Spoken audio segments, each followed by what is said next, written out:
Beneath the murky waves cresting upon Boston Harbor lurks a monster from the depths of the Atlantic. It is here that the Yangtze lingers, a relic of a bygone age and an old world bear of death.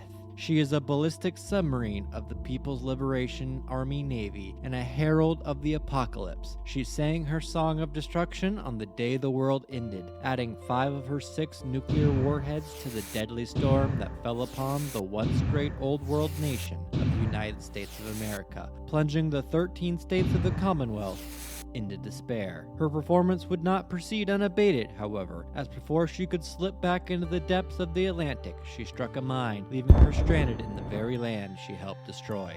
It is thus that the Yangtze was forced to perform a 200-year encore, wasting away in rusty decay, her crew succumbing to the radiation stew embracing her hull, until only her captain remained amongst the living. He would do his duty, steadfastly committed to his watch, enduring a silent vigil amongst the last vestiges of his crew, his family, while dreaming of the day he might see his motherland once more.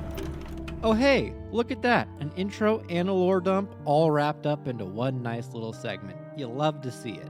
The Yangtze 31 class of submarines boasts a length of 445 feet and is crewed by approximately 30, if the count of ghouls and skeletons is to be believed. She sports a single nuclear reactor, a fact that for once tracks pretty well with the real world, with most major powers having at least one nuclear KRAKEN in their arsenal. The Yangtze has quite the array of teeth to go with her nuclear stamina, featuring 6 submarine-launched ballistic missiles, or SLBM launch tubes, and 4 torpedo tubes located on the bow. As for nuclear-powered ballistic submarine examples, there are actually a great many. Kind of a nice problem to have, given recent videos with the Stingray where there's like nothing. That being said though, I really doubt any naval architect would have designed a vessel that looks anything like good old Yangtze. So I'm going to keep it simple and go with modern China's Type 94 submarine. The Type 94 is a ballistic sub like the Yangtze and began her service life in 2010. She has a length of 436 feet and an acknowledged crew size of 130 submariners. The Type 94 features a nuclear reactor and a single propeller shaft and is armed with 12 SLBM launch tubes and 6 torpedo tubes. I'm not sure I've said tube this many times in my life, let alone in one day. Guess I better get used to it, there's a lot of video to go here. Anyways, her ballistic missiles have a pretty good pair of legs on them and are capable of hitting parts of Alaska when fired from Chinese waters, which is a good thing, as she is hardly a subtle presence on the soundstage of the ocean, coming in at approximately 120 decibels. Quite noisy for a sub. Finally, she displaces 11,000 tons submerged and has a crush depth of 1,280 feet and can propel herself through the briny waters at a max speed of 20 knots. Using the Type 94 as a rough Essa-sketch, I'm going to dive deep and arbitrarily assign the Yangtze a max depth, displacement, and speed. First, I'm going to reduce the Yangtze's max depth from 1,280 feet to 1,050 feet, because I just don't trust the pressure hull on the ship's bow based off of exploring the interior. It's just too wide and too empty to withstand all that pressure. Also, I'm not too sure how the transition between the bulky bow of the ship to the narrower stern of the ship would affect the pressure hull. Secondly, I'm going to give her reduced displacement of 9,000 tons due to her having significantly less mass in her stern in comparison to a conventionally designed U-boat. Last but not least, I'm going to give her a bump in speed to 25 knots since she is rocking not 1, not 2, not 3, but 4 screws. If that leads you to think the Yangtze is compensating for something, I'm right there with you. Alright, now for the time I've been waiting for. Time to discuss my deepest, darkest thoughts about this design in no particular order for a change. Isn't that neat?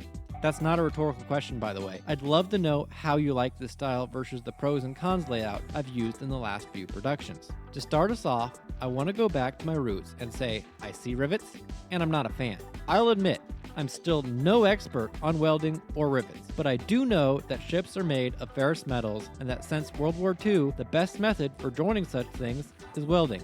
Not only is welding cheaper, but also stronger and ideal for situations where extreme forces are acting upon a structure, like say, I don't know, diving beneath fathoms of water. Granted, the cheaper argument doesn't hold as much water in the Fallout universe as it does in ours due to the existence of advanced robotics, allowing for robots to do the riveting and thus reducing the requirement for skilled labor. Not saying that welders aren't skilled labor, just that less skilled in comparison to rivets. But I also don't see why robots couldn't be welders as well, making welding still to be the better option in my opinion. The design choice is even worse though, when one takes into consideration that the Yangtze's hull texture is rusted to heck and back anyways. So it's not like the rivets add a nice funfetti pop to the design or anything, at least in my opinion. Also, I just realized the fact that the Yangtze's hull is so badly rusted helps to indicate her plating is ferrous in nature, further supporting, at least in my mind, the idea rivets are bad in this case. Okay, that's one less riveting rant. Get it? Hopefully I'll be able to avoid another rant on the subject until I get to doing a video on Rivet City, but I'm not making any promises. Okay, now I want to popcorn into something positive. The Yangtze looks wild. It's a design you're gonna remember, whether you love it or hate it. I myself was on the fence about it, but when I took the time to draw her from a bird's eye's perspective, I was won over to liking it, because it looks like a squid man, or better yet, a kraken. What can I say? I'm a mythical creature type of guy. Give me a manly unicorn, give me a Nessie chilling in a cove, or give me the kraken, and I'm a happy man. Speaking of Kraken though, any Seattle peeps or NHL fans in general that are disappointed that the Kraken didn't lean into the Kraken thing more for their logo? I mean, don't get me wrong, the current S logo is fine and all, but I can't help but feel there was a lot of potential left out to sea, if you get what I mean. Speaking of wasted potential, I love that the Yangtze has an interior, but boy howdy, it does kind of leave a lot to desire. First of all, the point of entry, the hatch on top of the sail, doesn't have an escape hatch type of system, a detail I would have adored seeing. Next, there is the obvious fact that the position of the periscope is leagues away from lining up with where it is on the exterior of the vessel. Then, and perhaps the most shameful failing, is the fact that there isn't any Chinese writing to be seen inside. Guess the Chinese also converted to using the confusing jumble of phrases that we know and love, rather than their native tongue in the Fallout universe, for whatever reason. The final disappointment of the interior is the fact that the entire ship after the sail simply doesn't exist. I don't know about you, but exploring this thing was actually one of the highlights of my Fallout 4 journey, and I'm disappointed that only the bow was properly explorable. All those negatives aside, however, the designers made a half-decent effort here to provide her with a believable interior, even if the scaling is all wonky as we've kind of come to expect with Fallout. You've got a bridge, crew quarters, mess, medbay, reactor, and SLBM tubes accessible from the interior, and that's pretty awesome. It's a shame, though, that there isn't a torpedo room, or a more detailed engine room to explore. All in all, though, the best vehicle interior I can remember in the series. Honorable mention has to go to Rivet City, but the sameness of Recordors were all too easy to get lost in. Anyways, stay tuned and we will head below the Yangtze's deck for a more in-depth look in a bit. Next, I want to point out the designer of the Yangtze literally went screw it and slapped 4 propellers on this thing. That's a fairly excessive number of screws, especially given she is a submarine where stealth reigns chalupa supreme. The Yangtze has got to be one loud lady under the surf, but that's not her only problem when it comes to remaining undetected. Her hull design is distinct, to say the least. She is going to light up on sonar like those holiday tree things you can see in the water in Appalachia. I have no idea how the US let the Yangtze get anywhere near American waters pre or post bomb drop. Now I want to sprinkle in a few remaining thoughts that I have about the Yangtze. After all, the commies in the details. It's interesting to me that the sail has stairs rather than ladders. Normally a design choice I'd say actually makes a lot of sense given the fact that Bethesda has not implemented ladders in their game engine for decades.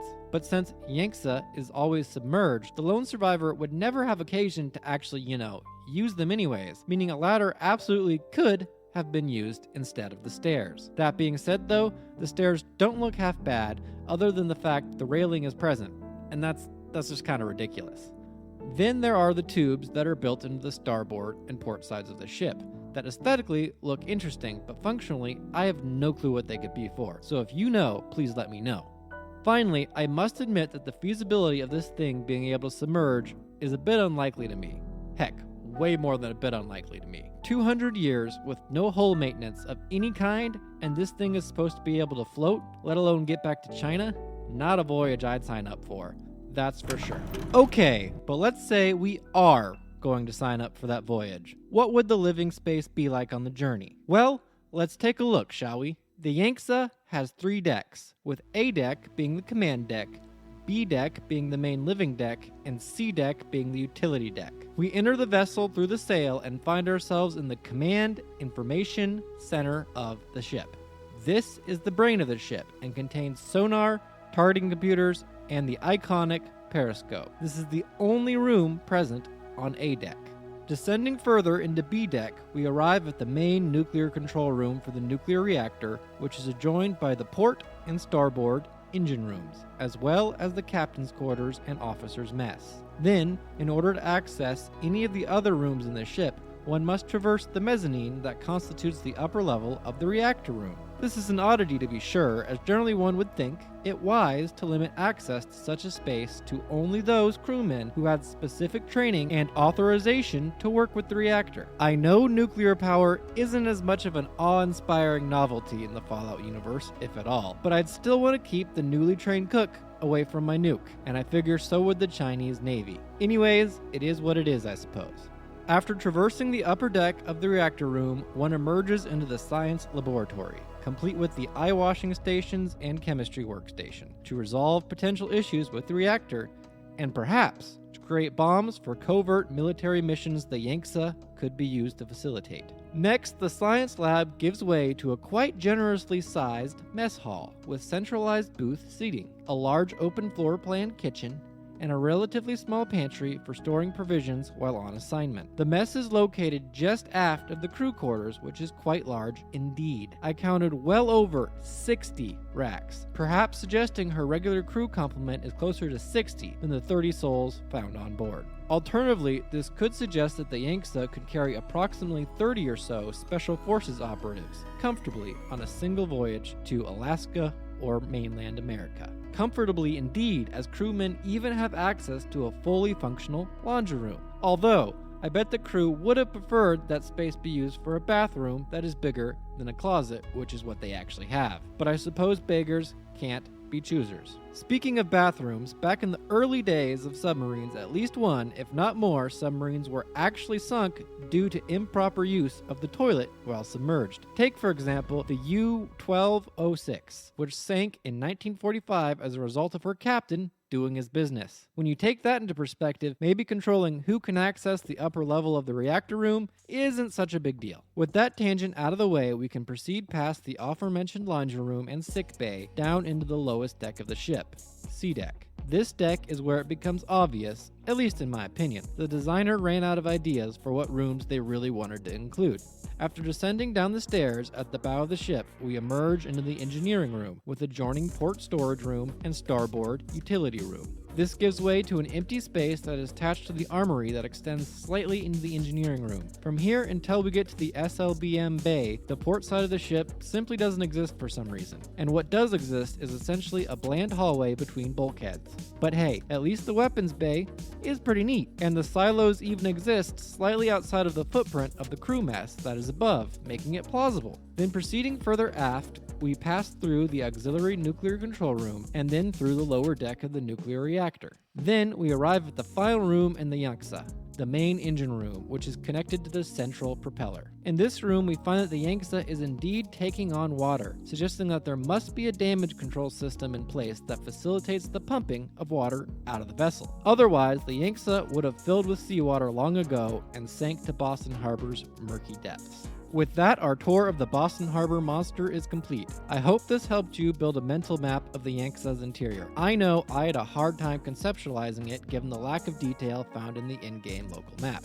And with that, our time aboard the Yangtze is complete. Thanks so much for sticking around till the end of the video. You choosing to spend your time with me means the world to me. If you enjoyed, please drag the like button to Davy Jones' locker and consider joining the 5% of cool cats that subscribe to the channel. I use every subscription as motivation, so I hope I earned your sub today. Spydingo, out.